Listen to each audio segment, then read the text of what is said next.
உலகெங்கும் வாழும் தமிழ் சொந்தங்களுக்கு அன்பு வணக்கம். மகாகவி பாரதி மறைந்து 100 ஆண்டுகள் கடந்துவிட்டன. மகாகவி பாரதியின் நினைவு நூற்றாண்டை முன்னிட்டு அனைத்திந்திய தமிழ்ச்சங்கம் மகாகவி பாரதியின் புகழை போற்றுகின்ற வகையிலும் அவரது எண்ணங்களை எடுத்துச் சொல்லுகின்ற வகையிலும் தரணிக்கெல்லாம் எடுத்தோதுவோமே என்ற தலைப்பில் தொடர் பேச்சரங்கினை நடத்தி வருகின்றது. அந்த பேச்சரங்கின் உரை வீச்சினை இப்பொழுது காணலாம். அனைவருக்கும் வணக்கம். அனைத்திந்திய தமிழ் சங்கத்தின் தொடர் நிகழ்வாக மகாகவி பாரதியின் நினைவு நூற்றாண்டை தொடர்ந்து கொண்டாடுகின்ற வகையில் பாரதியினுடைய பெரும் புகழை, சிறப்பை, அவருடைய வாழ்க்கையை, உருவாக்க விரும்பிய சமுதாயத்தை, அவர் ஆற்றிய பங்கை, அவருடைய அர்ப்பணிப்பை, அவருடைய உழைப்பை, அவர் உருவாக்க விரும்பிய நாட்டை, அவர் கண்ட கனவுகளை, லட்சியங்களை, நோக்கங்களை தரணிக்கெல்லாம் எடுத்து ஓதுவோமே என்கின்ற ஒரு உன்னத நோக்கத்தோடு அனைத்திந்திய தமிழ்ச்சங்கம் இந்த உரை வீச்சை தொடர்ந்து நடத்தி வருகிறது. அதன் 7வது அமர்வாக இன்றைய தினம் இந்த அமர்வை நாம் ஒருங்கிணைத்திருக்கிறோம். நம்முடைய அமர்வுகளில் ஒவ்வொரு அமர்விலும் 6 தமிழ் ஆளுமைகள் தங்களுடைய உணர்வுகளை, பாரதியை அவர்கள் உள்வாங்கிய, அவர்கள் உணர்ந்த செய்திகளை மற்றவர்களுக்கு உணர்த்துகின்ற வகையில் அவர்களுடைய உரை வீச்சை அமைத்து 15 நிமிடங்கள் ஒவ்வொருவரும் பேசுகின்ற இந்த நிகழ்ச்சி என்பது இன்றைக்கு 7வது அமர்வாக இங்கே நடைபெற்றது. ஒவ்வொரு அமர்விலும் ஒரு சிறப்பு விருந்தினர் தொடங்கி வைப்பதும் வாழ்த்துரை வழங்குவதும் நம்முடைய நிகழ்ச்சியாக அமைந்திருக்கிறது. அந்த வகையில் இன்றைய நிகழ்ச்சியை தொடங்கி வைப்பதற்காக டில்லி தமிழ்ச்சங்கத்தின் முன்னாள் இணை செயலாளரும் மத்திய அரசின் உயர் பொறுப்பில் இருந்தாலும் தன்னுடைய தாய் தமிழுக்கு பணியாற்ற வேண்டும் என்ற உணர்வோடு ஒரு தமிழ் தொண்டராக தொண்டாற்றுகின்ற ஒரு தூயவராக, சிறந்த பட்டிமன்ற பேச்சாளராக, நல்ல கவிஞராக, தன்னுடைய இலக்கை நோக்கிய தமிழ் பணியை செய்ய வேண்டும் என்ற வேட்கையை நிறைவேற்றுகின்ற ஒரு தூய தமிழ் தொண்டாளராக தன்னுடைய பணிகளை அமைத்துக் கொண்டிருப்பவரும், சிறந்த தமிழ் பற்றாளராக, தமிழ் நெறியாளராக விளங்கிக் கொண்டிருப்பவருமான, தமிழ்நாட்டில் சிதம்பரத்திற்கு அருகில் பிறந்தாலும் இன்றைக்கு புதுடில்லியில் தன்னுடைய வாழ்விடத்தை அமைத்து மத்திய அரசாங்கத்தில் பணியாற்றினாலும் தாய் தமிழை போற்றுவதிலும், தாய் தமிழுக்கு தொண்டாற்றுவதிலும் முழுமையாக தன்னை ஈடுபடுத்திக் கொண்டு பல்வேறு பணிகளுக்கு இடையில் தமிழ் பணியையும் தன்னுடைய கடமையாக கருதி பணியாற்றிக் கொண்டிருக்கின்ற திருமதி சந்தியா அசோகன் அவர்கள் இன்றைய நிகழ்ச்சியை தொடங்கி வைக்க இருக்கிறார்கள். அவரை போலவே வாழ்த்துரை வழங்குவதற்காக தில்லி கலை இலக்கிய பேரவையினுடைய செயலாளரும், சிறந்த தமிழ் தொண்டாளராக, தமிழுக்காக தன்னால் முடிந்தவரை பணியாற்ற வேண்டும் என்ற உணர்வோடு, உரிமையோடு பல பணிகளை செய்து கொண்டிருப்பவருமான தில்லி பா. குமார் அவர்கள் வாழ்த்துரை வழங்கியிருக்கிறார்கள். இந்த நிகழ்ச்சியில் நம்முடைய அனைத்திந்திய தமிழ் சங்கத்தை சார்ந்த தமிழ் ஆளுமைகள் உரையாற்ற இருக்கிறார்கள். இந்த நிகழ்ச்சியை வருகை தந்திருக்கின்ற அனைவரையும் வரவேற்கின்ற பணியை நம்முடைய அனைத்திந்திய தமிழ் சங்கத்தின் சென்னை பெருமாநகர செயலாளரும், ஏறத்தாழ 5000த்திற்கும் மேற்பட்ட நிகழ்ச்சிகளை தொகுத்து வழங்கியவரும், தமிழில் அவருக்கு இணையான அல்லது அவரை விட கூடுதலான நிகழ்ச்சிகளை தொகுத்து வழங்கியவர்கள் இல்லை என்று சொல்லத்தக்க அளவுக்கு பல்வேறு நிகழ்ச்சிகளின் தொகுப்பாளராக இருந்து தொகுத்து வழங்கிக் கொண்டிருப்போருமான தமிழ் சுடர் சிந்தை வாசன் அவர்கள் பறைமுகர்களை ஆற்றிருக்கிறார்கள். இந்த நிகழ்ச்சியை அனைவரும் சிறப்பான முறையில் எப்பொழுதும் போலவே இந்த நிகழ்ச்சிக்கு சிறப்பு சேர்த்து நடத்தி தர வேண்டும் என்ற வேண்டுகோளை மட்டும் வைத்து இந்த நிகழ்ச்சியின் வரவேற்புரையை ஆற்றுவதற்காக அனைத்து இந்திய தமிழ் சங்கத்தின் சென்னை பெருமாநகர செயலாளர் கவிச்சுடர் சிந்தை வாசன் அவர்களை அழைக்கிறேன். அனைத்து இந்திய தமிழ் சங்கம் இன்றைய தினம் மகாகவி பாரதியினுடைய நினைவு நூற்றாண்டு விழாவை வெகு சிறப்பாக கொண்டாடி கொண்டிருக்கின்ற இந்த இனிய வேளையிலே தரணிக்கெல்லாம் எடுத்தோதுவோமே என்கின்ற ஒரு அருமையான ஒரு தலைப்பிலே பாரதியை உள்வாங்கி தன் மொழியிலே வெளியிடுகின்ற ஒரு பொழிவை தலைமையேற்று சிறப்பாக நடத்தி இருக்கின்ற தாய்மொழியாம் நம் தமிழ் மொழியை உலகமெங்கும் பரவும் வண்ணம் செம்மொழிக்கு உயர்வையும் கவிஞர்கள், புலவர்கள், அறிஞர்கள், பேராசிரியர்கள், மாணவர்கள் அனைவரையும் ஒருங்கிணைத்து சிறப்பாக தனது பணியை செவனவே மேற்கொண்டு அனைத்து இந்திய தமிழ் சங்கத்தை சீரோடும் சிறப்போடும் நடத்தி ஒரு வரலாற்று சிறப்புமிக்க ஒரு சாதனையை படைத்து கொண்டிருக்கின்ற தமிழக அரசினுடைய சொல்லின் செல்வர் விருது பெற்று இன்றைக்கு சீர்மிகு தலைப்புகளில் சிறப்பாக அனைத்திந்திய தமிழ்ச்சங்கம் தன்னை தலைமையேற்று வெற்றி நடைபோடும் வித்தக கவிமாமணி, முத்தமிழை போற்றுகின்ற ஆற்றல் மிக்க தமிழ் மாமணி, தமிழக அரசின் சொல்லின் செல்வர் விருது பெற்ற ஐயா ஆவடிக்குமார் அவர்களை வருக வருக வருக என்று இருகரம் கூப்பி தலைமை ஆற்ற அன்போடு அழைக்கின்றேன். அதை போல இந்த இனிய நிகழ்ச்சியிலே தோன்றின் புகழோடு தோன்றுகாட்டிலார் தோன்றலின் தோன்றாமை நன்றி என்ற குரலுக்கு இணங்க டெல்லி தமிழ்ச்சங்கத்தினுடைய முன்னாள் இணை செயலராக பணியாற்றி தமிழுக்கும் தமிழ் மக்களுக்கும் ஒரு இணைப்பு பாலமாக விளங்கி தலைநகரிலே ஒரு சாதனை சரித்திரத்தை படைத்து கொண்டிருக்கின்ற திருமதி சத்யா அசோகன் அவர்கள் இந்த இனிய நிகழ்ச்சியிலே தொடக்க உரையாற்றி இருக்கிறார்கள். அவர்களையும் நாங்கள் சார்ந்திருக்கின்ற அனைத்து இந்திய தமிழ்ச்சங்கத்தின் சார்பாக வருக வருக வருக என்று அன்போடு வரவேற்கின்றேன். இந்த இனிய நிகழ்ச்சியிலே தில்லி தமிழ்ச்சங்கம் என்று சொன்னாலே அறியாதவர் இல்லை, தெரியாதவர் இல்லை. தமிழ், இலக்கியம், கலை, நாடகம் என்று முத்தமிழுக்கு சிகரமாக டெல்லி தமிழ்ச்சங்கத்தை சீரோடும் பேரோடும் நடத்தி கொண்டு இருக்கின்ற அதனுடைய வலிமைக்கு முக்கிய காரணமாக விளங்கி வருகின்ற மரியாதைக்குரிய தமிழ் திரு பா. குமார் அவர்கள் செயலாளர் பொறுப்பை ஏற்று இன்றைக்கு ஒரு சாதனை சரித்திரத்தை படைத்து கொண்டிருக்கிறார். அவரை இந்த இனிய தருணத்திலே வாழ்த்துரை வழங்க இந்த இனிய நிகழ்விற்கு வருகை தந்திருக்கிறார். அவரை வருக வருக என்று வரவேற்பதிலே பெருமை அடைகின்றோம். அதே போல இன்றைக்கு சிறப்புமிக்க உரையாளர்களாக நாங்கள் சார்ந்திருக்கின்ற அனைத்து இந்திய தமிழ்ச்சங்கத்தின் தமிழ் திறன் ஆய்வு மையத்தினுடைய இயக்குனர் பொறுப்பை ஏற்று நிகழ்வுகளை திறம்பட நடத்தி வருகின்ற முனைவர் சி. முத்துமாலை அவர்களை வருக வருக என்று அன்போடு வரவேற்கிறேன்.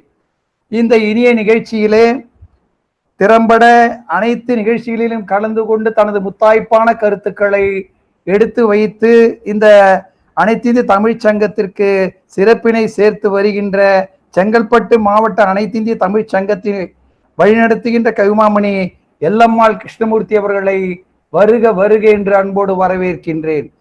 இந்த இனிய நிகழ்ச்சியிலே கோவை மாவட்டத்திலே அனைத்து இந்திய தமிழ்ச்சங்கத்தை திறம்பட நடத்தி வருகின்ற மரியாதைக்குரிய கவிமாமணி சிறுமுகை ராமகிருஷ்ணன் அவர்களையும், இந்த இனிய நிகழ்ச்சியிலே பெங்களூர் அனைத்து இந்திய தமிழ்ச்சங்கத்தின் இருந்து வருகை தந்திருக்கின்ற திருமதி நாகம்மாள் அவர்களையும், கோவை மாவட்டத்திலிருந்து இந்த இனிய நிகழ்ச்சியில் எங்கள் அனைத்து இந்திய தமிழ்ச்சங்கத்தின் திறம்பட பொறுப்பினை ஏற்று இந்த திறம்பட சேவை செய்து கொண்டிருக்கின்ற கவிமாமணி வே. உலகம்மாள் அவர்களையும், அதே போல காஞ்சிபுரத்திலே அனைத்து இந்திய தமிழ்ச்சங்க பணியை திறம்பட மேற்கொண்டிருக்கின்ற திருமதி கோமலா அவர்களையும் வருக வருக வருக என்று அன்போடு வரவேற்கிறேன். இந்த இனிய நிகழ்ச்சியிலே நன்றி உரையாற்ற இருக்கின்ற திருமதி கல்யாணி ஸ்ரீதர் அவர்கள் செங்கற்பட்டு மாவட்ட அனைத்திந்திய தமிழ்ச் சங்கத்தின் அமைப்பாளராக திறம்பட செயலாற்றி வருகிறார்கள். அவர்களையும் இந்த இனிய தருணத்திலே வருக வருக என்று வரவேற்கிறேன். எல்லாவற்றுக்கும் முத்தாய்ப்பாக ஒருங்கிணைப்புகளை திறம்பட நடத்தி ஒருங்கிணைப்பை ஒவ்வொரு நிகழ்விலும் திறம்பட நடத்தி வருகின்ற மரியாதைக்குரிய அனைத்திந்திய தமிழ்ச் சங்கத்தின் பொதுச் செயலாளரும் ஆற்றல் மிக்க பேச்சாளரும் கவிஞருமாகிய வழக்கறிஞர் கு நிறைமதி அவர்களை வருக வருக என்று அன்போடு வரவேற்கிறேன். எங்களுடைய நிகழ்ச்சியெல்லாம் ஒருங்கிணைத்து திறம்பட உலகமே வியக்கின்ற வகையிலே அதனை கண்டுகளிக்க உறுதுணையாக இருக்கின்ற நல்லாசிரியர் மாமணி நல்லாசிரியர் ரத்னா மரியாதைக்குரிய மாசிலாமணி அவர்கள் பிரச்சார செயலாளராக பொறுப்பேற்று திறம்பட இந்த அனைத்திந்திய தமிழ்ச் சங்கத்தை நடத்தி வருகிறார். அவர்களையும் வருக வருக என்று வரவேற்கிறேன். இந்த இனிய நிகழ்ச்சியிலே பாட்டுப்புலவன் பாரதியை பற்றி நாம் இன்றைக்கு ஒரு தலைப்பாக வைத்து அந்த இனிய நிகழ்வை நாம் நடத்தி இருக்கின்றோம். தேமதுர தமிழோசை முழங்குவதற்கு மண்ணிலே தெய்வீகத்தோடு ஆன்மீக வழிபாட்டை சொல்லி மாமுதுர கண்ணபிரான் வீர காளி மீதும் வாழ்விக்க வந்த காந்தி மகான் மீதும் பூமதுர குயில் பாட்டு வாழ்வு மரபை காட்டுகின்ற வகையிலே தன் பாட்டு திறத்தாலே உலகை வென்றவன் பாரதி. பெண்களுக்கு கல்வி மிக தேவை என்றும் அடிமை பேசுகின்ற மிக மோசமான எண்ணங்கள் மாய்ந்திட பெண்களுக்கு உரிமை வேண்டும் என்று முழக்கமிட்ட பாரதி. சாதி மத பேதங்கள் மூடத்தின் ஈனம் மறையவே நற்கவி முழக்கத்தை செய்தவனும் பாரதியே. என்று தனியும் இந்த சுதந்திர தாகம் அன்று மடியும் எங்கள் அடிமையின் மோகம் என்று திறம்பட சொல்லி வளைமிகு இந்தியாவின் விடுதலைக்கு வித்திட்ட வித்தகனாக ஆங்கிலேயனை எதிர்த்து மொழிக்காக சிறை சென்றவனும் பாரதி. இந்தியா என்ற வார இதழின் மூலம் எழுச்சிமிகு கட்டுரைகளை தந்து தேசியத்திற்கும் தேசிய உணர்வு மிக்க இளைஞர்களை ஒருங்கிணைத்து திறம்பட வகுத்த நம்முடைய பாரதியினுடைய நினைவை போற்றுகின்ற வகையிலே இன்றைக்கு இந்த நிகழ்வு அமைய இருக்கின்றது. இந்த நிகழ்வை திறம்பட தலைமையேற்று நடத்தி தரும்படி சொல்லின் செல்வர் மரியாதைக்குரிய ஐயா ஆவடிக்குமார் அவர்களை கேட்டுக்கொண்டு விடைபெறுகிறேன். நன்றி, வணக்கம். நன்றி ஐயா. மிகவும் சிறப்பான வகையில் ஒரு முன்னோட்டமான வரவேற்புரையை அனைத்திந்திய தமிழ் சங்கத்தில் உணர்வுகளை உள்வாங்கி பாரதியுடைய சிறப்புகளை பெருமைகளை சீர்மிகு கொள்கைகளை எடுத்து சொல்லுகின்ற வகையில் சுருக்கமான உரையை தந்ததற்காக அனைத்திந்திய தமிழ் சங்கத்தின் சென்னை பெருமாநகர செயலாளர் கவிச்சுடர் சிந்தை வாசன் அவர்களுக்கு நன்றி தெரிவித்து தொடர்ந்து நம்முடைய நிகழ்ச்சியில் சிறப்பு விருந்தினராக இன்றைய நிகழ்ச்சியை தொடங்கி வைப்பதற்காக நம்முடைய அழைப்பை ஏற்று அனைத்திந்திய தமிழ் சங்கத்தின் சிறப்புகளுக்கு சிறப்பு சேர்க்கின்ற வகையில் இந்த நிகழ்ச்சியில் பங்கெடுத்திருக்கின்ற மதிப்புக்கும் மரியாதைக்கும் உரிய தமிழறிஞர் சத்யா அசோகன் அவர்களை உங்கள் அனைவரின் சார்பில் வருக வருக என்று மீண்டும் வரவேற்று அவர்களை தமிழுக்காக தன்னுடைய பணி வாழ்க்கை புதுடெல்லியில் என்ற நிலையில் இருந்தாலும் தன்னுடைய தாய் தமிழை தமிழுக்காக பேசுவதை வாழ்வதை பணியாற்றுவதை ஒரு சிறப்பாக பெருமையாக கடமையாக கருதி தன்னுடைய பணிகளுக்கிடையில் தன்னுடைய ஓய்வு நேரத்தை தமிழ் பணி ஆற்றுவதற்காக தன்னை முழுமையாக ஈடுபடுத்திக் கொண்டு தில்லி தமிழ் சங்கத்தின் இணை செயலாளராக சிறப்பான முறையில் பணியாற்றி பல்வேறு பட்டிமன்றங்கள் கருத்தரங்குகள் போன்றவற்றில் தன்னுடைய எழுச்சி மிக்க உரையை நெகிழ்ச்சி மிக்க உரையை வழங்கி தமிழுக்கு சிறப்புக்கு சிறப்பு சேர்த்து வருகின்ற மரியாதைக்குரிய தமிழறிஞர் சந்தியா அசோகன் அவர்களை உங்கள் அனைவரும் சார்பில் நிகழ்ச்சியை தொடங்கி வைத்து பாரதியின் பெரும் புகழை கரணைக்கெல்லாம் எடுத்து ஓதுகின்ற நம்முடைய முயற்சியை ஊக்கப்படுத்துகின்ற வகையில் உணர்வுகளை உள்வாங்கி உணர்ச்சியை தருகின்ற வகையில் ஒரு எழுச்சியை ஏற்படுத்துகின்ற வகையில் இந்த 6வது அமர்வை தொடங்கி தருமாறு உங்கள் அனைவரும் சார்பில் பணிவோடு பின்பற்றுகிறேன். அனைத்து தமிழ் சொந்தங்களுக்கும் இனிய நவராத்திரி நல்வாழ்த்துக்கள். வாழ்ந்த காலம் முழுமையும் அன்னை பராசக்தியை போற்றி துதித்து விண்ணப்பித்து வெதும்பி மகிழ்விலும் தாழ்விலும் அவளை மறவாது வாழ்ந்து சின்ன கவலைகள் என்னை தின்னத்தகாதென அவளிடம் உரிமையாய் சண்டையிட்ட முண்டாசு கவிஞன், தமிழர்கள் அனைவருக்கும் தாத்தன், நம் பாட்டன் பாரதியின் நினைவு நூற்றாண்டு விழா உரை வீச்சு தொடரில் அவன் வணங்கிய ஆதிபராசக்திக்கு உகந்த திருவிழா நாளில் தொடக்க உரை நிகழ்த்தும் வாய்ப்பு எனக்கு கிடைத்ததை பாரதியின் அருளும் பராசக்தியின் கருணையுமே காரணம் என்று நான் நம்புகிறேன். நவராத்திரிக்கென்றே பாட்டெழுதி சென்றவன் தன் தாள் பணிந்து மகிழ்கிறேன். கவிஞர்கள் காலத்தை கடந்து வாழ்பவர்கள். நம்மை போல் வெந்ததை தின்று விதி வந்தால் சாவும் சாதாரண மானிடர்கள் அல்ல அவர்கள். மானிடர்களாக பிறந்து மறைந்தாலும் அவர்களை நம்மை போன்றவர்களின் அளவீடுகளை கொண்டு ஒப்பிடக்கூடாது. பாரதியோ மகாகவி. அவனை வெறும் தேசிய கவி என்று நான் கூற மாட்டேன். அவன் தன் தாய் திருநாட்டை அளவு கடந்து நேசித்தான். அந்நாட்டின் மேல் அமரகவி எழுதி சென்றான். ஆனால் இங்கு அமர்ந்து கொண்டு ரஷ்ய விடுதலை குறித்தும் பெல்ஜியத்தின் தோல்வி கண்டு குமுறியும் பிஜி தீவில் நம் மாதர்கள் படும் துன்பத்தை கண்டு அவலமும் அழுகையும் பொங்க காலத்தை வென்ற கவி படைத்த காலமேகம் அவன். அத்தகைய மகாகவி பாரதி நினைவு நூற்றாண்டை முன்னிட்டு அவன் புகழை தரணிக்கெல்லாம் எடுத்து ஓதுவோமே எனும் தலைப்பில் அறிவில் சிறந்த ஆன்றோர் சான்றோர் பலரை தொடர்ந்து உரையாற்ற வைத்து தமிழுக்கும் பாரதிக்கும் தொண்டாற்றி வரும் அனைத்திந்திய தமிழ்ச்சங்கத்தின் நிறுவனர் சொல்லின் செல்வர் ஆவடிக்குமார் அவர்களுக்கு என் மனமார்ந்த பாராட்டுக்கள். சற்று முன்பு யூடியூப் காணொலியில் இந்த நிகழ்ச்சியில் உரையாற்றிய குலசை வேலுப்பிள்ளை அவர்கள் பாரதியின் வாழ்க்கையை, வறுமையை, வருத்தங்களை, அல்லல்களை, அவன் பட்ட இன்னல்களை, துன்பங்களை, துயரங்களை உணர்ச்சி பொங்க எடுத்துரைத்ததை கேட்டு கண்ணீர் மல்கியது எனக்கு. இவைகளெல்லாம் வேலுப்பிள்ளை ஐயாவின் வருத்தங்கள் மட்டுமல்ல, வரலாற்று ஆவணங்கள். தன் இதயத்தின் ஆழத்தில் அழிந்து கிடந்த பாரங்களை, துயரங்களை அவர் கண்ணீர் மல்க கொட்டி தீர்த்தார். வேறு சிலரின் உரைகளையும் கேட்டேன். மிகவும் அற்புதமான உரை வீச்சுக்கள். இத்தகையதொரு நிகழ்வை தொடர்ந்து நடத்தி வரும் திரு ஆவடிக்குமார் அவர்களுக்கும் அனைத்திந்திய தமிழ்ச்சங்கத்தின் ஏனைய நிர்வாகிகளுக்கும் எனது நெஞ்சார்ந்த வாழ்த்துக்களும் நன்றிகளும். இந்த உரை வீச்சு தொடரின் 6வது அமர்வில் தொடக்க உரை ஆற்ற வேண்டும் என்று தில்லி கலை இலக்கிய பேரவையின் செயலரும் அன்பு இளவலுமான குமார் என்னை கேட்டபோது நான் அலுவலக பணிச்சுமைகளின் காரணமாகவும் எவரையும் அழைக்கவில்லை என்றாலும் கூட கொலு, நவராத்திரி பூஜை போன்ற காரணங்களினால் மறுத்தேன்.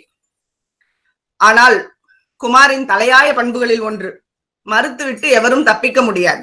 இசைந்தே தீர வேண்டும், அவரது நிகழ்வில் பங்கேற்றே ஆக வேண்டும்.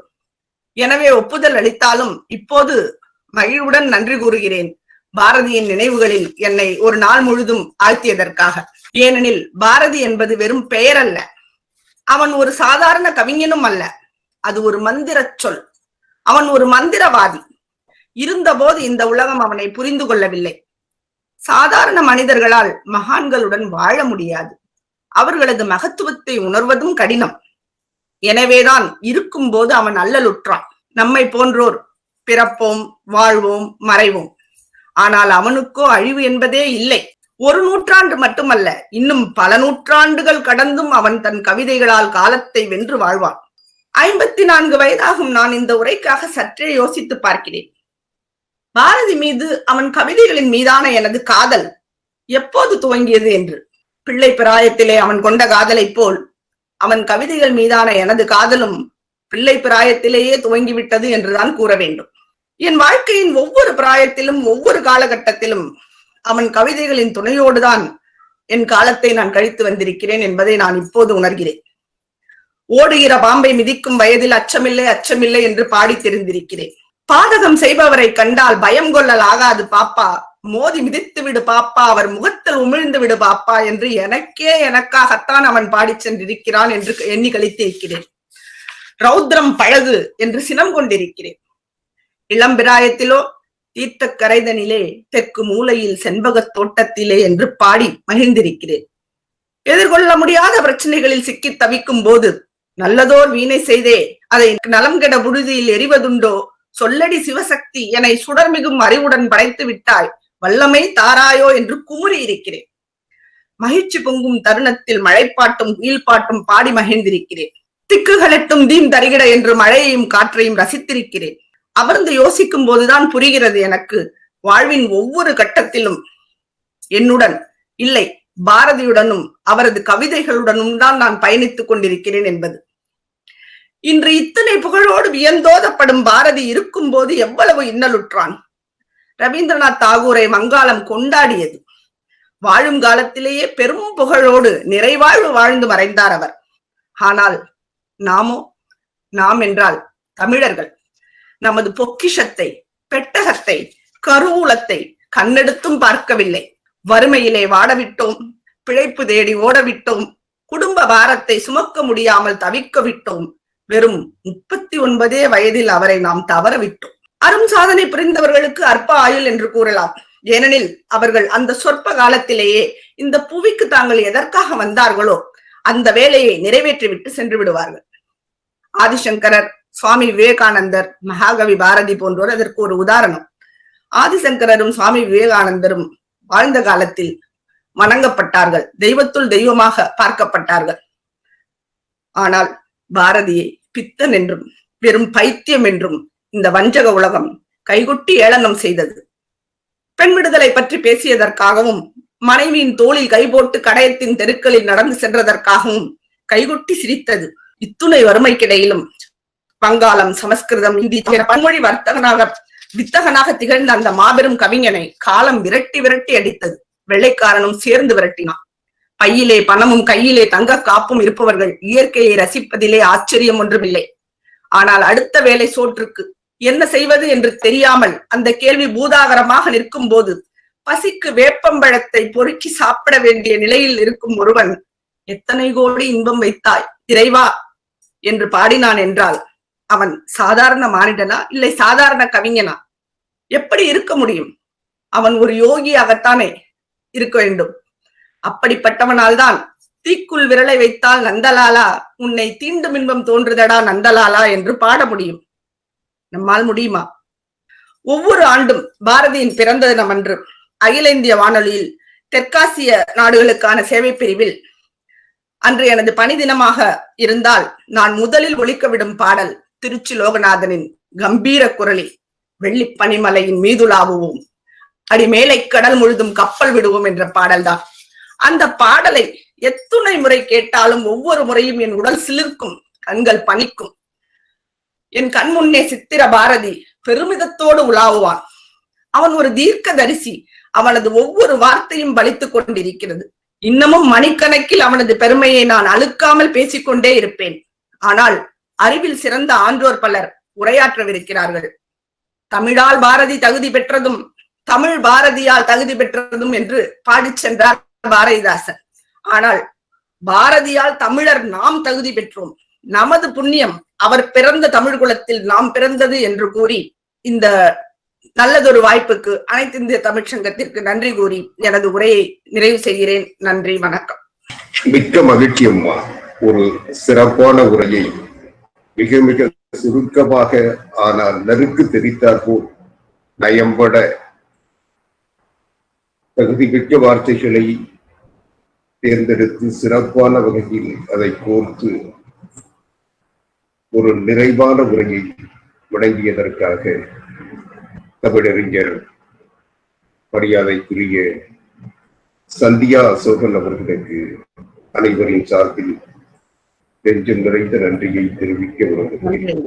மரியாதைக்குரிய சந்தியா அசோகன் அவர்கள் பாரதியினுடைய பெரும் புகழை தனக்கே உரித்தான அந்த வெண்கல குரலில் எடுத்து சொல்லுகின்ற பாங்கு அவர் வானொலியிலும் தொலைக்காட்சி ஒளிபரப்பிலும் அவருடைய கருத்துக்கள் வெளிப்படுகின்ற அதற்கென்று ஒரு கம்பீரம் உண்டு.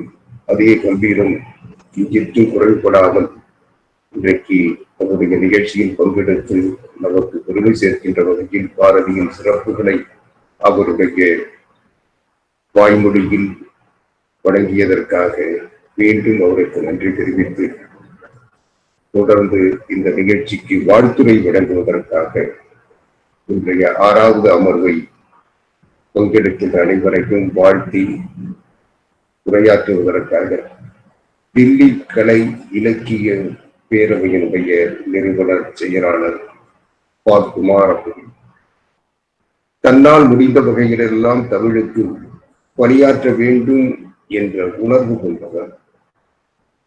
ஒரு தமிழ் உணர்வை எல்லா நிலைகளிலும் நிலைநிறுத்த வேண்டும் என்ற வேட்கை உள்ளவர். ஒரு சிறந்த தமிழ் ஆளுமையாக அமைப்புகளை உறவோடு அணுகுகின்ற ஒரு பண்பாளராக தமிழ் அறிஞர்களை தக்க முறையில் பயன்படுத்துகின்ற ஒரு நெறியாளராக மரியாதைக்குரிய குமார் அவர்கள் இந்தியாவின் தலைநகரில் இருப்பதென்பது நமக்கு கிடைத்திருக்கின்ற ஒரு சிறப்பாக நான் கருதுகிறேன். அந்த வகையில் ஒரு நல்லவர், வல்லவர், தமிழுக்காக உள்ளவர் தலைநகரில் இருந்து இந்த நிகழ்ச்சியை வாழ்த்துவதற்காக நம்மிடையே வந்திருக்கிறார். அவரை வரவேற்று வாழ்த்துரை வழங்க அழைக்கிறேன். அனைவருக்கும் மாலை வணக்கம். பாரதி நூற்றாண்டு விழா நிகழ்ச்சியில் நன்றி. நின்னை சில வரங்கள் கேட்பேன், அவை நேரே என்னைக்கு தருவாய் என்றன் முன்னை தீவினை பயன்கள் இன்னும் முழா தமிழ் திரள் வேண்டும். இனி என்னை புதிய உயிராக்கி எனக்கேதும் கவலையுற செய்து மதிதன்னை மிக தெளிவு செய்து என்னை சந்தோஷம் கொண்டிருக்க செய்வார் என்றும் சந்தோஷம் கொண்டிருக்க செய்வார் என்று பாரதியின் கவிதைக்கேற்ப இன்று அனைத்து இந்திய தமிழ் சங்கம் நடத்தும் மகாகவி பாரதி நினைவு நூற்றாண்டு தரணிக்கெல்லாம் எடுத்து ஓதுவோமே என்ற 6வது நிகழ்வை அருமையாக நடத்தி கொண்டிருக்கும் எனது அருமை மிகு சகோதரர் and நண்பர் ஆவடி குமார் அவர்கள் அனைத்து இந்திய தமிழ் சங்கத்தின் தலைவர் பிரம்மாண்டமாக நடத்தி இது ஒவ்வொரு மாநிலத்திலும் ஒரு நிகழ்வை கொடுத்து டெல்லிக்கும் ஒரு அங்கீகாரத்தை இந்த வாரம் கொடுத்து என்று அருமையாக நமக்கு இந்த நிகழ்ச்சியை வழங்கிய ஆவடி குமார் அவர்களுக்கும் வரவேற்புரையாற்றிய செந்தில்வாசன் அவர்களுக்கும் மற்றும் நன்றியுரையாற்ற இருக்கும் கல்யாணி ஸ்ரீதர் மற்றும் உரையாளர் அனைவருக்கும் நிகழ்ச்சியை ஒருங்கிணைத்துக் கொண்டிருக்கும் நிறைமதி மற்றும் மாசிலாமணி அனைவருக்கும் என்னுடைய வாழ்த்துக்களை தெரிவித்துக் கொள்கிறேன். இத்துடன் மட்டுமில்லாமல் இந்த பாரதி விழா, இந்த நூற்றாண்டு விழா ரொம்ப பிரம்மாண்டமான விழா. இது நாங்களே விழாலாம் நடத்தியிருக்கோம். இருந்தாலும் இந்த மாதிரி விழா, நூற்றாண்டு விழா நான் நடத்தி இதைதான் முதல் முறையா பார்க்கிறேன். இது தமிழர்களையே திரும்பி பார்க்க வைக்கிறது. இந்த நிகழ்வு பாரதிக்கு நீங்க நடத்துற நிகழ்வு உண்மையிலேயே கண்கொள்ளா காட்சியாக இந்த நவராத்திரி நாள்லயும் பாரதியார் ஓம் சக்தி ஓம் சக்தி என்று அந்த பாட்டெல்லாம் பாடினாரு. ஓம் சக்தி ஓம் சக்தி ஓம் பராசக்தி ஓம் சக்தி ஓம் சக்தி ஓம்னு அந்த பாட்டெல்லாம் எங்களுடைய ஸ்கூல் நாள்ல ஞாபகம் வருது எங்களுக்கு. இந்த பாடல்கள்லாம் சொல்லி கொடுத்தது. அந்த மாதிரி நிறைய பாடல்கள், பாரதி பாடல்கள். இன்னைக்கு பெண்களுக்கு சுதந்திரம், பெண்களுக்கு சுதந்திரம். நம்ம அந்த காலத்துல நான் படிக்கிற காலத்துல கூட கேட்டிருக்கோம், என்ன பெண்களுக்கு சுதந்திரம்.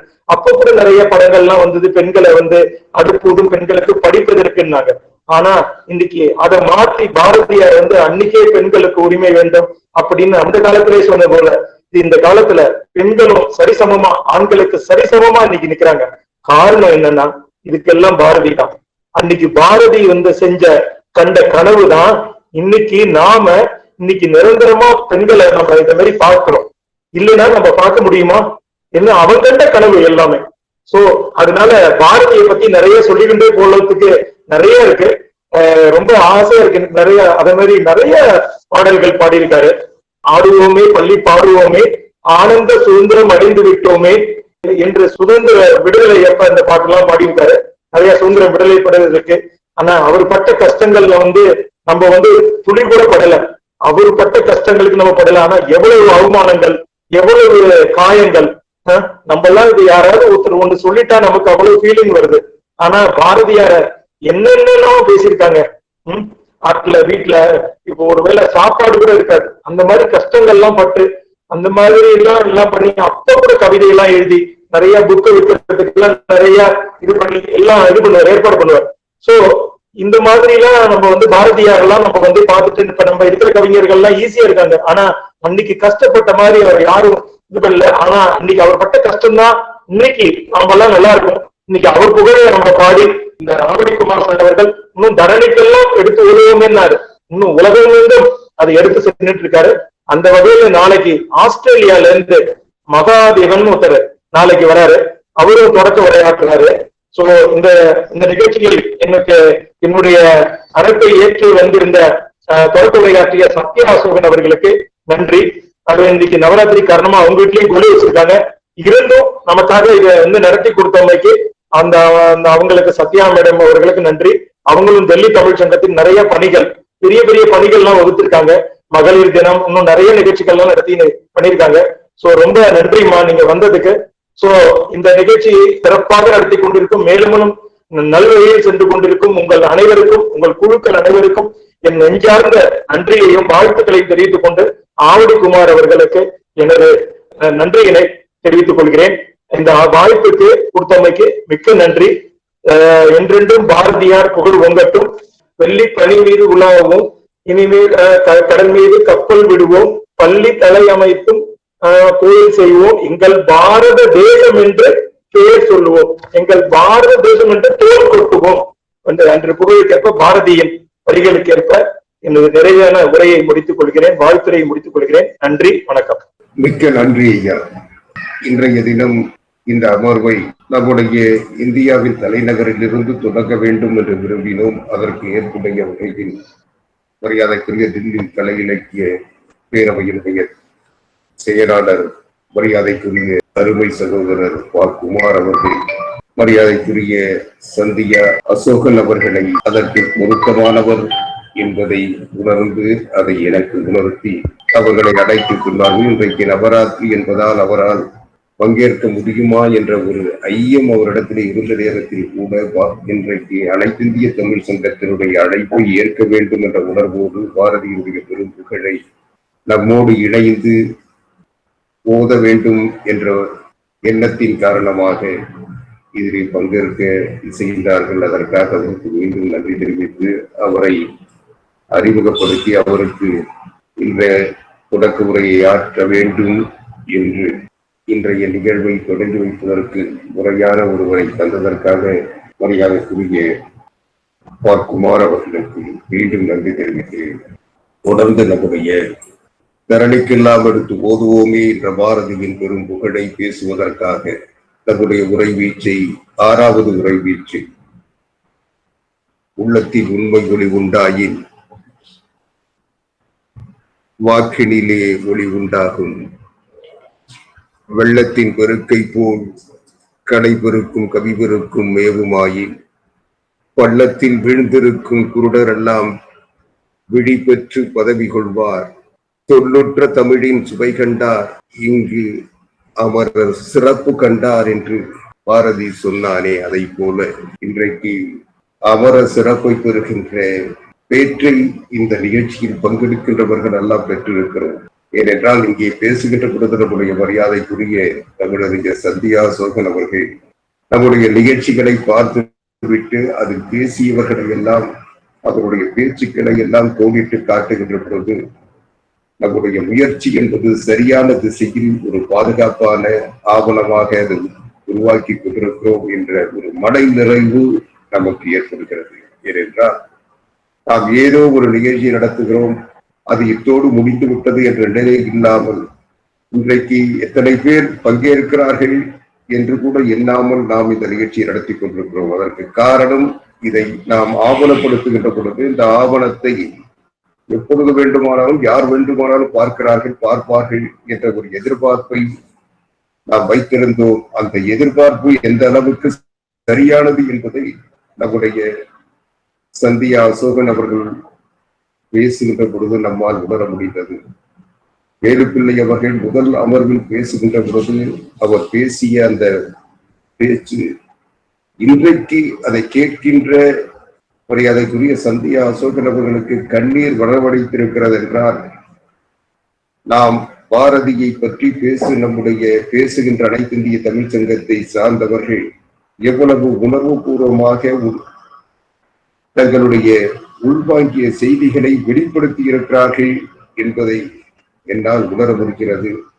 எனவே ஒரு சிறந்த பணியை செய்கிறோம் என்கின்ற மனநிறைவை விட சிறந்த தமிழறிஞர்களை பயன்படுத்தி இருக்கிறோம் என்ற மனநிறைவு எனக்கு பெருமிதம் தருகிறது. அப்படிப்பட்ட ஒரு நல்ல நிகழ்ச்சி, ஒரு நல்ல அமைப்பில் நான் பணியாற்றி கொண்டிருப்பதற்காக நான் பெருமிதப்படுகிறேன். அதற்கு காரணமாக இருக்கின்றவர்கள் அனைவருக்கும் நன்றி தெரிவிக்க விரும்புகிறேன் என்பதை தெரிவித்து இன்றைய தினம் 6வது அமர்வை தொடங்குகின்றவர்களில் முதல் முறையாக மகாகவி பாரதியின் பெரும் புகழை தரணிக்கெல்லாம் எடுத்து ஓதுவதற்காக அனைத்து இந்திய தமிழ் சங்கத்தின் தமிழ் திறன் ஆய்வு நடுவும் இயக்குனர், சென்னை எத்திராஜ் கல்லூரியின் உதவி பேராசிரியர், சிறந்த தமிழ் அறிஞராக, ஆய்வறிஞராக, பேச்சாளராக, கவிஞராக, இவை எல்லாவற்றுக்கும் மேலாக எளிய வகையில் தமிழ் பணிகளை எல்லோரோடும் இணைந்து செய்கின்ற ஒரு பண்பட்ட தமிழ் உணர்வாளராக வாழ்கின்ற மரியாதைக்குரிய முனைவர் சி. முத்துமாலை அவர்களை தன்னுடைய உரைவீச்சை தொடங்க தரணிக்கெல்லாம் எடுத்து ஓத அழைக்கிறேன். வணக்கம்.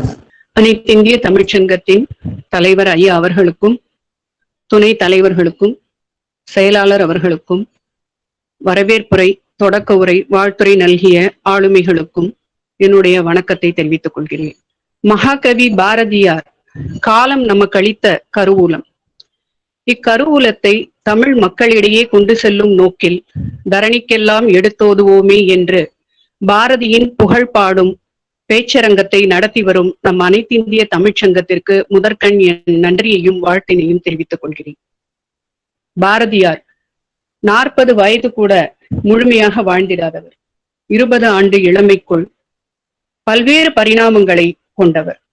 இவருடைய எழுத்தின் வீச்சு குறிப்பிட்ட ஒரு தளத்திற்குள் அடங்கி போகாது. அதை அவருடைய பல்வேறு பாடல்களில் நாம் கண்டிருக்கிறோம். பாரதியின் சிந்தனைகள் யாவுமே தனி மனிதனின் நலன் பற்றி தொடங்கி குடும்பம், நாடு, மாநிலம் என பறந்து விரிந்து நிற்பதை காண்கிறோம். எந்தையும் தாயும் மகிழ்ந்து குலாவி இருந்தது மின்னாடே, அவர் சிந்தையில் 1000 எண்ணம் வளர்த்து சிறந்தது மின்னாடே என்ற பாடல் அவருடைய நாட்டுப்பற்றை காட்டுகிறது. நாடு, இனம், மொழி மீது பற்று கொண்ட பாரதியார் அவற்றை தாண்டியும் ஆழமாக சிந்திக்கிறார். தான் பாடுகின்ற கடவுள் வாழ்த்தில் கூட சாதி மத பேதத்தை அறவே அகற்றி குறி குணம் ஏதும் இல்லதாய் அனைத்தாய் குலவிடும் தனி பரம்பொருளே என்று இறைவனை விழிக்கிறார்.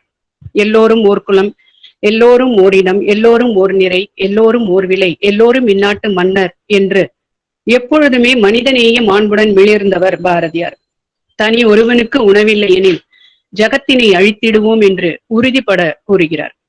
நெஞ்சு பொறுக்குதில்லையே, இந்த நிலை கெட்ட மனிதரை நினைத்து விட்டால் அஞ்சி அஞ்சி சாவார், இவர் அஞ்சாத பொருள் இல்லை அவனியிலே என்று சுதந்திர வாழ்வு பெறாத பாரத மக்களின் நிலையை எடுத்துரைத்து நீண்ட காலமாக உறங்கிக் கொண்டிருந்த தமிழகத்தை தன்னுடைய பாடல்களால் தட்டி எழுப்பியவர் பாரதியார். எனவேதான் அவரை மகாகவி என்று அழைத்து பெருமைப்படுகிறோம். பாரதியை பற்றியும் அவருடைய பெருமைகளை பற்றியும் பேசிக் கொண்டிருந்தால் காலம் கடப்பதை நாம் மறந்து விடுவோம். தமிழ் கவிதை உலகிற்கு மறுமலர்ச்சியை தந்த பாரதி அவருடைய முப்பெரும் படைப்புகளாக நாம் கண்ணன் பாட்டு, குயில் பாட்டு, பாஞ்சாலி சபதம் ஆகியவற்றை குறிப்பிடுகிறோம். இவர் இயற்றிய பாஞ்சாலி சபதம் என்ற குறுங்காவியம் பற்றி ஒரு சில கருத்துக்களை இன்று உங்களோடு பகிர்ந்து கொள்ள ஆசைப்படுகிறேன். பாஞ்சாலி சபதம் 2 பாகங்களையும் சூழ்ச்சி சருக்கம், சூதாட்ட சருக்கம், அடிமை சருக்கம், துகிலுரிதல் சருக்கம், சபத சருக்கம் என 5 சருக்கங்களையும் கொண்ட குறுங்காவியம். மொத்தம் 412 பாடல்களை கொண்ட நூல். மன்னர்களை பற்றியும் மதங்களை பற்றியும் பாடல்கள் பாடிக்கொண்டிருந்த நிலை மாறி மக்களை மையமாக கொண்டு பாடல்களை புனைந்தவர் நம் பாரதியார். இருப்பினும் காப்பிய கதையான பாரதத்தின் திருப்புமுனையாக அமைந்த பாஞ்சாலி சபதத்தை அவர் பாட விரும்பியுள்ளார். இந்திய இதிகாசங்களில் ஒன்றான மகாபாரதத்தின் திருப்பு முனையாகவும் பாரத போரின் தொடக்கமாகவும் அமைந்த பாஞ்சாலி சபதம் நாட்டு விடுதலையை பற்றி எடுத்துரைக்கிறது. யாவரும் அறிந்த கதையை கொண்டு யாவரும் அறிந்து கொள்ள வேண்டிய உள்ளுரை பொருளாக பாரத மாதாவை பாஞ்சாலியாக கொண்டு படைத்த காவியம்தான் பாஞ்சாலி சபதம். இதில் பாரதி மகாபாரத கதையாக காப்பியத்தை படைக்கவில்லை.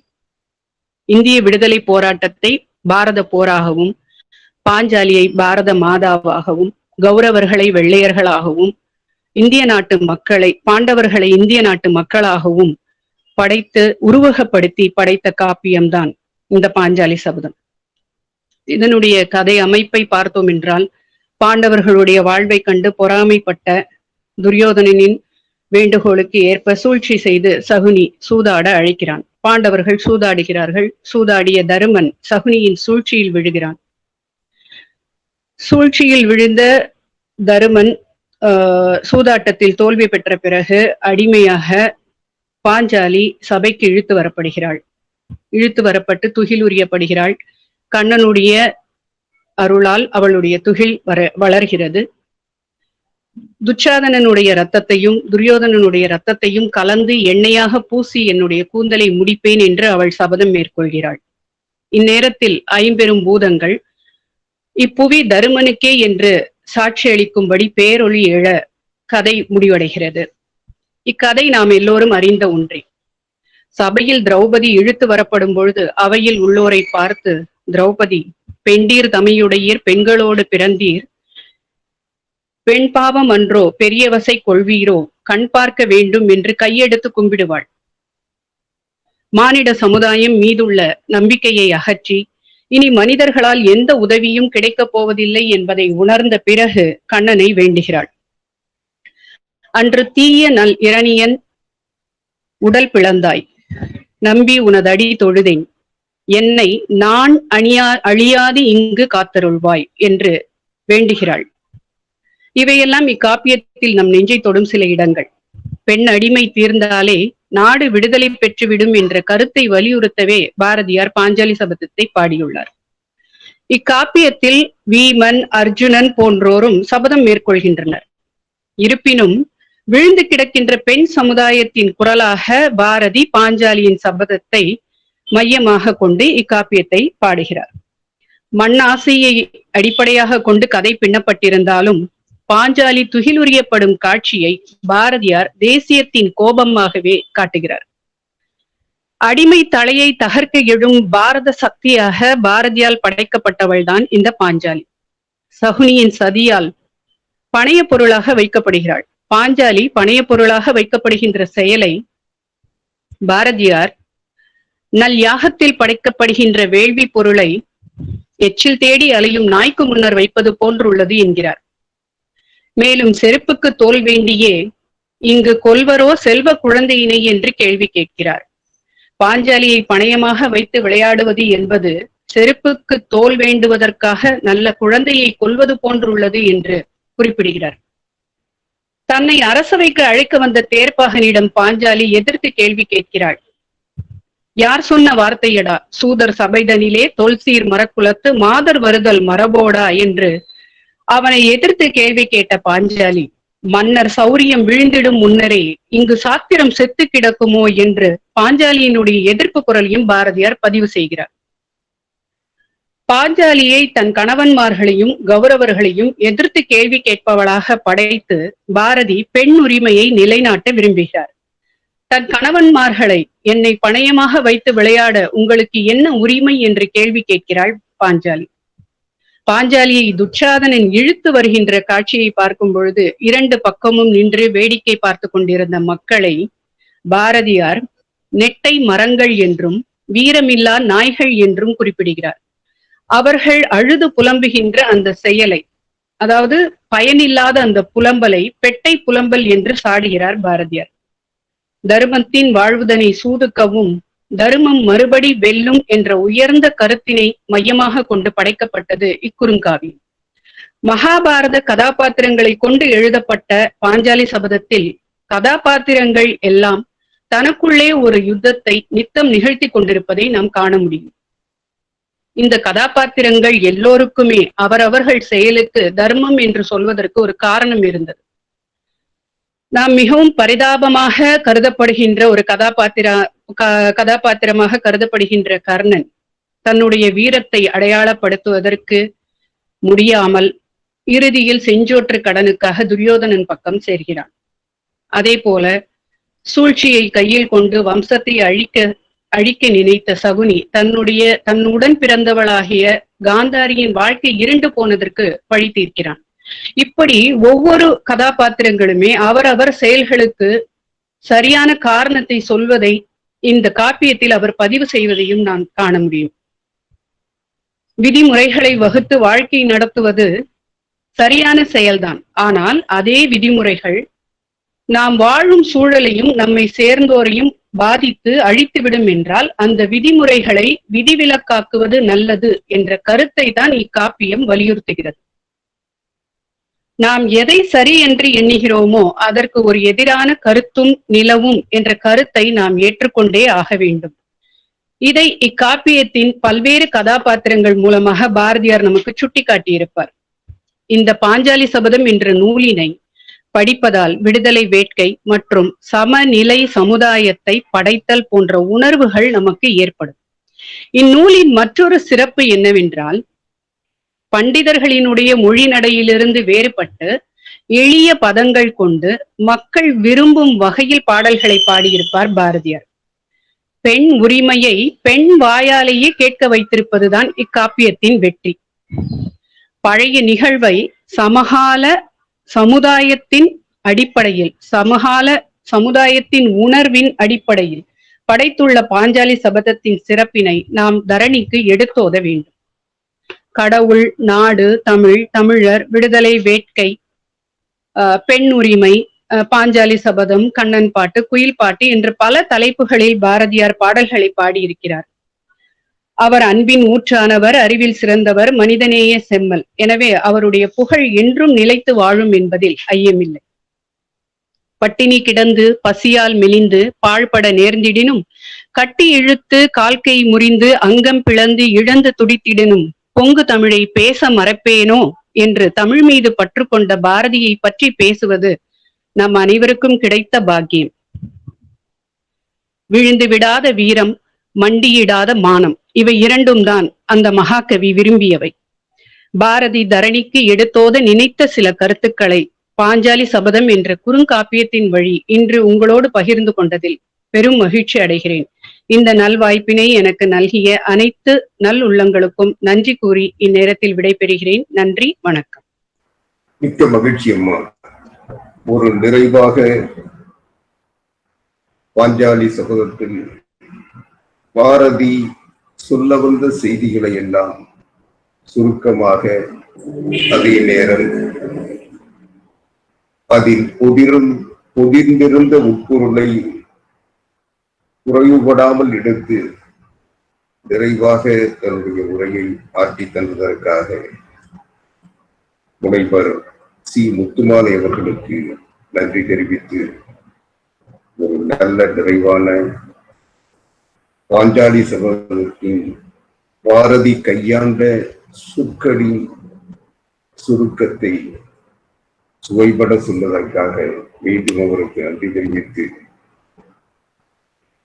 பாரதியின் உள்ள கிடக்கு என்பது உணர்வுகளின் வெளிப்பாடாக அவர் முன்வைத்த செய்தி என்பது எல்லோருக்கும் தெரிந்த மகாபாரதம் தான் என்றாலும், அதன் வழியாக இந்த சமுதாயத்தில் இருந்த அவலங்களை, இந்த சமுதாயத்தின் நலிவுகளை, மேலாதிக்கத்தை, பெண்ணடிமைத்தனத்தை, பெண்களை போக பொருளாக பார்த்த பார்வையை பாரதியார் கடுமையாக சாடுவதற்கு அந்த பாஞ்சாலி சபதத்தின் காப்பியத்தின் வழியாக ஒரு புதிய செய்தியை எல்லோரும் புரிந்து கொள்ளத்தக்க முறையில் சுவைபட சொன்னார் என்ற செய்தியை மிகவும் அழகாக முனைவர் ஸ்ரீ முத்துமாலை அவர்கள் வெளிப்படுத்தி இருக்கிறார்கள். அவர்களுக்கு மீண்டும் நன்றி தெரிவித்து தொடர்ந்து தன்னுடைய உரை வீச்சை வழங்குவதற்காக மகாகவி பாரதியின் பெரும் புகழை தரணிக்கெல்லாம் எடுத்து ஓதுவதற்காக அனைத்திந்திய தமிழ்ச்சங்கத்தின் செங்கற்பட்டு மாவட்ட அமைப்பாளர் கவிமாமணி எல்லம்மாள் கிருஷ்ணமூர்த்தி அவர்கள் தன்னுடைய உரைவீச்சை தொடங்கடைக்கு இவர் சிறந்த பேச்சாளர், கவிஞர், ஒரு பொதுநல உணர்வோடு பணியாற்றக்கூடியவர். அவரை பாரதியின் உள்ள கிடக்கையை, உரிமை வேட்கையை, உணர்ச்சி பெருக்கை உரைவீச்சாக வழங்க அழைக்கிறேன். இன்று நான் பேச எடுத்துக்கொண்டது ஆன்மீக கவிதைகளில் கவிஞர் பாரதியாரை பற்றியது. பாரதியார் பெண்கள் விடுதலை, பெண்களினுடைய முன்னேற்றம், பெண்களுக்கான அனைத்து விஷயங்களிலும் முன்னின்று எழுதியவர். அவர் வறுமை, ஏழ்மை, இன்னும் சொல்ல போனால் ஏகப்பட்ட பிரச்சனைகள் சிக்கி இருப்பது நமக்கு தெரியாது. ஆனால் படித்ததை, அவர் எழுதிய புத்தகங்களை வைத்து நாம சொல்லுகிறோம் வறுமையில் இருந்தார், அவர் மிகவும் கஷ்டப்பட்டு எழுதினார். அப்படியெல்லாம் தெரிந்து கொண்டு மனம் இப்பொழுது நெகிழ்ந்து அவரை பற்றிய ஆய்வுகளை அதிகமாக தேடுகிறோம். ஆனால் அவர் எல்லா வகையிலும் சிறப்பான பாடல்களை எவ்வளவோ கொடுத்திருந்தாலும் பாரதியார் அவர் ஒரு பாடல் பாடி இருக்கிறார். ஆன்மீகத்தில் அம்பிகையை பற்றிய பாடலில் அவர் தன்னுடைய அத்தனை கஷ்டங்களையும், ஒரு மனிதன் தாழ முடியாத கஷ்டங்களில் இருக்கும்போது, மனிதன் அல்ல கவிஞன் பேசுவான், எழுதுவான், பேசவே மாட்டான். எழுதும் போது அத்தனை உணர்வுகளையும் ஒன்று திரட்டி அந்த கவிதைக்குள்ளே வைக்கிறான். அப்படிப்பட்ட ஒரு கவிதையை பார்க்கும் போது, கேட்கும் போது, நான் என்னுடைய நிலையில் ஒவ்வொரு காலகட்டத்திலும் இந்த கவிதை எவ்வளவு பிரச்சனைகள் வந்தாலும் ஓரிடத்தில் ஒதுங்குவேன். ஒதுங்கிய பிறகு நினைப்பேன், இருக்கும் நிறைய கஷ்டங்கள், அந்த கஷ்டத்தை எல்லாம் உள்வாங்கிக் கொள்வேன். பாரதியை ஒரு ஓரமாக வைத்துட்டு அழுவேன், ஓடிவிட மாட்டேன், வேறு எந்த முடிவும் எடுக்க மாட்டேன். அந்த பாடலை இப்பொழுது நான் பாடுகிறேன். பாடிய பின் மறுபடியும் என் உரையை உங்களுக்கு கொடுக்கிறேன். காளி பாடல் வரும். தெய்வ பாடல்களில் 29 வருகிறது காளி பாடல். யாதுமாகி நின்றாய் காளி, யாதுமாகி நின்றாய் காளி, எங்கும் நீ நிறைந்தாய். யாதுமாகி நின்றாய் காளி, எங்கும் நீ நிறைந்தாய். தீது நன்மை எல்லாம் காளி தெய்வ லீலை என்றோ, தீது நன்மை எல்லாம் காளி தெய்வ லீலை என்றோ. பூதமைந்துமானாய் காளி பொறிகளைந்துமானாய், பூதமைந்துமானாய் காளி பொறிகளைந்துமானாய். போதமாகி நின்றாய், போதமாகி நின்றாய் காளி, பொறியை விந்தி நின்றாய், பொறியை விந்தி நின்றாய். யாதுமாகி விட்டாய் காளி, என்னுளே புகுந்தாய். யாதுமாகி விட்டாய் காளி, என்னுளே புகுந்தாய். பின்பு நின்னையல்லால் காளி பிரிது நானும் உண்டோ, பின்பு நின்னையல்லால் காளி பிரிது நானும் உண்டோ. அன்பளித்து விட்டாய் காளி, ஆண்மை தந்து விட்டாய்.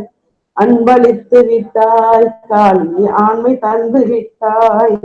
துன்பம் நீக்கி விட்டாய், துன்பம் நீக்கி விட்டாய் காளி, தொல்லை போக்கி விட்டாய், தொல்லை போக்கி விட்டாய். இந்த பாடலில் என்னுடைய துக்கங்கள் அனைத்தும் மறந்து போகும், திருப்பவும் ஒரு ஒரு ஒரு அது சொல்லுவாங்க, இப்பெல்லாம் பேசிக்கிறாங்க, அது ஊக்க மருந்து, ஆக்க மருந்து. இந்த பாடல் எனக்கு மட்டுமல்ல, என்னை போல எல்லா பெண்களுக்கும் இது ஒரு ஊக்க மருந்து.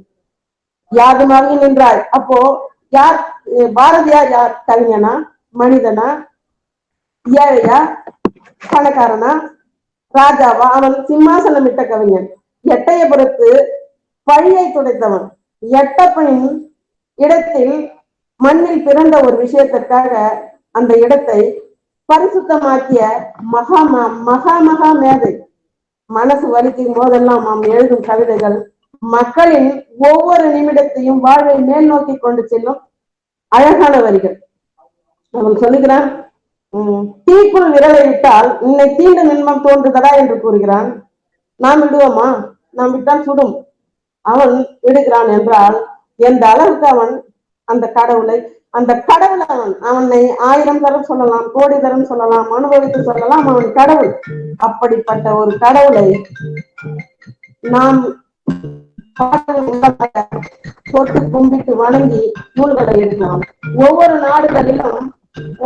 நாடுகளிலும் பாரதியின் பாடல்களை அவரவர் நாட்டு மொழிகளில் மொழிபெயர்த்து ஞானம் பெறுகிறார்கள். அப்படிப்பட்ட ஒரு பாரதியை பெண்களை நிலையாக்க, பெண்களை உருவாக்க, பெண்களை வழிநடத்த இப்படி அடுக்கி கொண்டு இன்பமாகி விட்டாய் காளி என்கிறான். நீங்கள் சொல்லுங்கள், இன்பமாக இருந்தான்? அவன் இல்லை. அவன் மக்களுக்கு தேடியவற்றை எல்லாம் கொடுக்கும் வரிகளை கொடுக்கும் போது அவன் இன்பமாகி விட்டான். இன்பமாகி விட்டால் என்னுள்ளே புகுந்தாய், நீ என்னுள் புகுந்த பின் எனக்கு எல்லாமே இன்பமாகிவிட்டது என்று கூறுகிறான். ஆனாலும் இன்னொரு இடத்தில் பூதம் 5 மானாய் காளி, பொறிகள் 5 மானாய், எல்லாமும் அது ஆனது.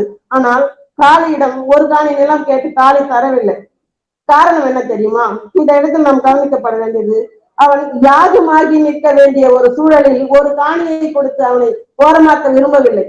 அன்னை காளி அதைத்தான் நினைத்து இன்றில்லை, இன்னும் தலைமுறைகளாகலாம், நூற்றாண்டு கொண்டாடலாம், 1000 ஆண்டுகள் கொண்டாடும் தலைமுறைகள் அனைத்துக்கும் அவன் நிரந்தரமான ஒரு சிம்மாசனமிட்ட பெருங்கவினை நம் தமிழ் மண் கொடுத்திருக்கிறது. தீவு நன்மை எல்லாம் காளி தெய்வ லீலை என்றோ, எல்லாவற்றையும் தெய்வ லீலை என்றோ என்று பாடும்போது அந்த அம்பிகையை குளிர வைக்கிறான். இன்பமாகி விட்டாய் காளி, என்னுள்ளே புகுந்தாய், பின்பு நின்மை எல்லாம் காளி பிரிந்து நானும் உண்டோ?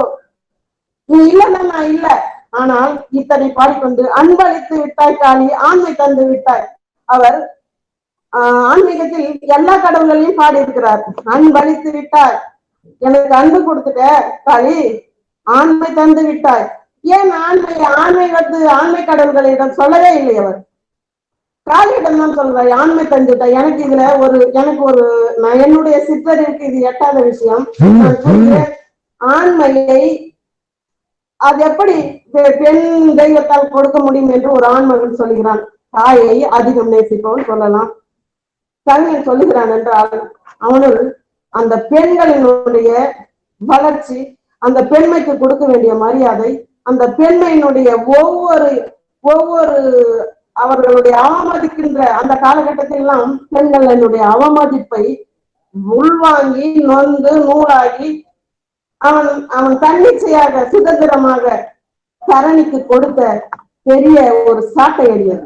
ஆனாலும் இன்றும் நான் ஒவ்வொரு குடும்பத்திலும் இருக்கிறது இல்லாமல் இல்லை. ஆனாலும் அதை தகித்து, அதை ஜீரணித்து, அதை உள்வாங்கி குடும்பம் என்ற ஒரு அழகான விஷயத்தை பெண்கள் நாங்கள் செய்து கொண்டு இருக்கிறோம்.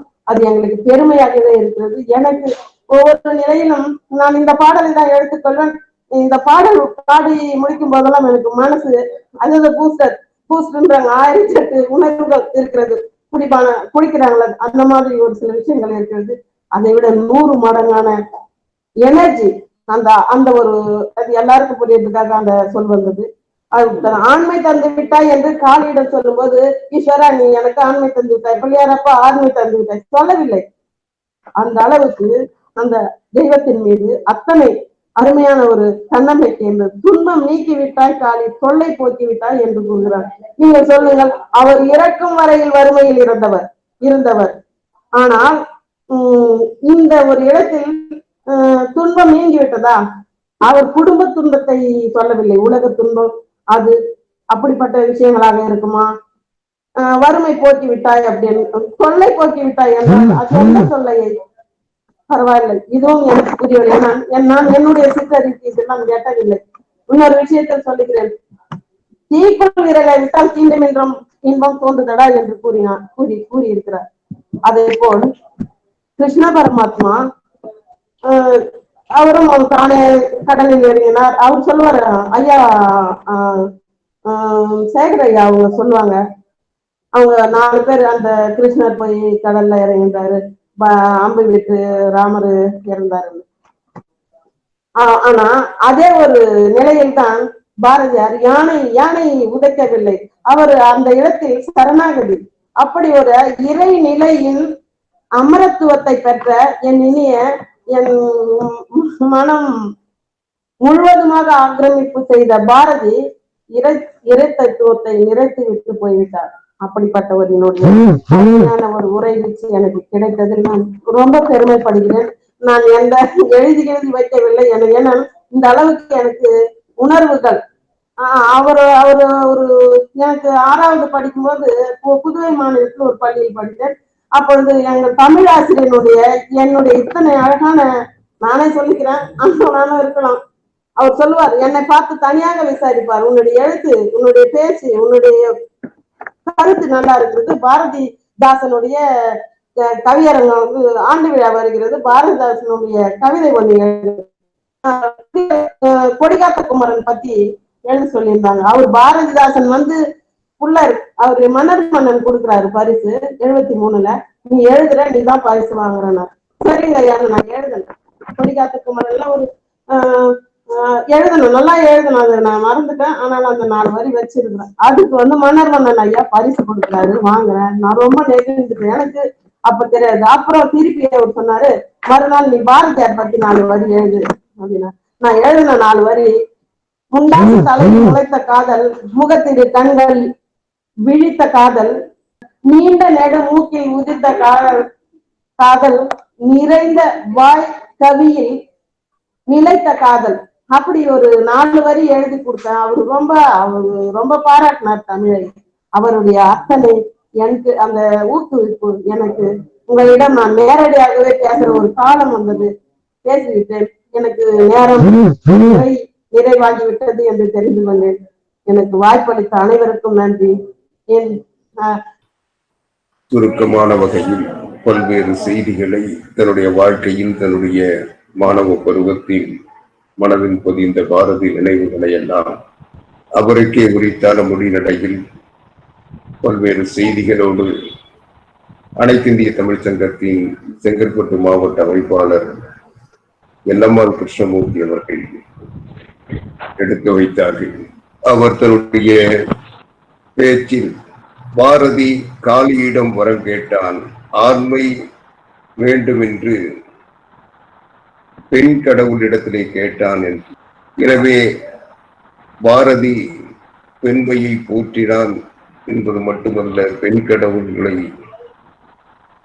சக்தி தரும், வரம் தரும் வடிவாக போற்றினான் என்று அவர்கள் எடுத்து வைத்தார்கள். பாரதி மிக சக்தி வழிபாட்டில் மிக அழுத்தமான நம்பிக்கை வைத்திருந்தார். துன்பம் இல்லாத நிலையே சக்தி என்று சொன்னார். துன்பம் இல்லாத நிலையே சக்தி, தூக்கம் இல்லாத கண் விழிப்பே சக்தி என்று சொன்னார்கள். அன்பு கிணிந்த கனிவே சக்தி, ஆண்மை நிறைந்த நிறைவே சக்தி என்று சொன்னார். ஆண்மை நிறைந்த நிறைவே சக்தி, ஆண்மையினுடைய நிறைவு சக்தி என்று வழிபட்டவன் பாரதி. இனிய முதிர்ந்த முதிர்வே சக்தி, எண்ணத்திற்கும் அரிய சக்தி, இன்பம் முதிர்ந்த முதிர்வே சக்தி, எண்ணத்திற்கும் அரிய சக்தி, முன்பு நிற்கின்ற தொழிலே சக்தி, முக்தி நிலையின் முடிவே சக்தி என்றான் பாரதி. எனவே சக்தி மட்டுமே முக்தி நிலையின் முடிவு என்று கருதியவன் பாரதி. சக்தியை ஒரு பெண் வடிவமாக நாம் போற்றுகிறோம், பெண் தெய்வமாக நாம் கொண்டாடுகிறோம் என்றாலும் பாரதி அதை ஒரு முக்தியினுடைய முதிர்ந்த நிலையே முடிவாக பார்த்தவன் பாரதி. எனவே பாரதி தன்னுடைய வழிபாட்டில் கூட ஆண்களை விட பெண்கள் பலம் மிக்கவர்கள், சக்தி மிக்கவர்கள் என்று நம்பினான். அதனால்தான் அவன் சக்தி வழிபாட்டில் எல்லா நிலைகளிலும் சக்தியின் வடிவமாக பார்த்தான்.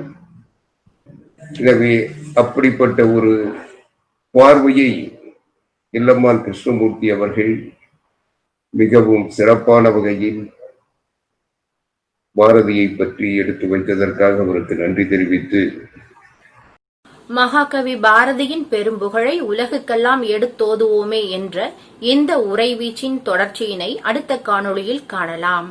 கழக முரசு தமிழ்காட்சி ஊடகத்தை இதுவரை சப்ஸ்கிரைப் பண்ணாதவங்க சப்ஸ்கிரைப் பண்ணுங்க, லைக் பண்ணுங்க, ஷேர் பண்ணுங்க. இந்த நிகழ்ச்சி உங்களுக்கு பிடிச்சிருந்தா கமெண்ட் பண்ணுங்க. நன்றி, வணக்கம்.